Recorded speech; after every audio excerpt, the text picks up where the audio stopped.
ఇప్పుడు ఒరిస్సాలో ఉన్నటువంటి రాజ్యసభ సభ్యులు బీజేపీ రాజ్యసభ సభ్యులు ఒక్కొక్కళ్ళు బీజేపీలోకి వస్తున్నారు. తర్వాత ఇక్కడ ఎన్నికవుతున్నారు. ఎందుకు ఒక్కొక్కళ్ళుగా వస్తున్నారంటే ఒకేసారి నలుగురు ఐదుగురు వచ్చారంటే ఆ రాజీనామాలను పెట్టేసేసి మళ్ళీ పెడితే కనుక అందులో 2 బీజేడీకి వెళ్తాయి. అందుకని ఒక్కొక్కళ్ళు అయితే పూర్తిగా ఒకళ్ళకే వస్తుంది, బీజేపీ తీసుకుంటుంది, 1 by 1 చేసుకొస్తుంది. అట్లాగే ఇప్పుడు మొన్న రాజ్యసభకు సంబంధించి ఆమ్ ఆద్మీ పార్టీ వాళ్ళు 7గురు వచ్చేసి బీజేపీలో చేరిపోయారు.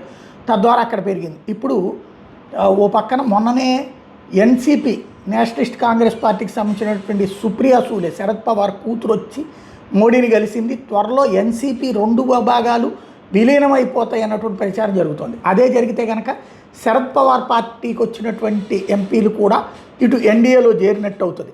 మరొక వైపున ఇప్పుడు తృణమూల్ కాంగ్రెస్ ఓటమి తర్వాత మమతా బెనర్జీ మీదన తీవ్ర అసహ్యంతో ఉన్నటువంటి ఎంపీలు ఇప్పుడు బీజేపీ బాట పడుతున్నారట. టీఎంసీకి 28 లోక్సభ స్థానాలు ఉన్నాయి. అంతకుముందు 18 బీజేపీ గెలిస్తే మొన్నటిసారి బీజేపీ అక్కడ తగ్గింది. 29 మొత్తం గెలిచింది. అక్కడ ఒకళ్ళు చనిపోయారు, 28 మంది ఉన్నారు. వాస్తవంగా ఒకటి త్వరలోనే బీజేపీ గెలిచే అవకాశమే ఉంది. ఇప్పుడు 19 మంది ఎంపీలు అంటే 2/3 బీజేపీలో చేరడానికి రెడీ అవుతున్నారట. అయితే బీజేపీ వాళ్ళని చేర్చుకోవాలా లేదా అన్న దాని మీదన ఏది ఇంకా ఫైనల్ చేయలేదు అంటున్నారు. వాస్తవానికి బీజేపీకి ఇప్పుడు 240 సభ్యులు ఉన్నారు.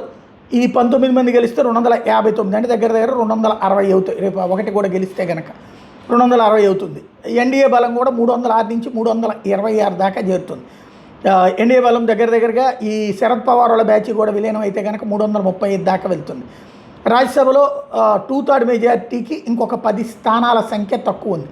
డిఎంకే కనుక మద్దతు ఇచ్చేటైతే అప్పుడు భవిష్యత్తులో మిగతా కథ నడపచ్చు. కానీ అంగీకరిస్తారా లేదా అన్నటువంటిది ఇప్పుడు చూడాల్సినటువంటి అంశం. ఎందుకంటే అదే కీలకం కాబట్టి. ఏది తృణమూల ఎంపీలు రేపు పొద్దున ఇటు వచ్చినంత మాత్రం వాళ్ళు మారతారా అన్నదే.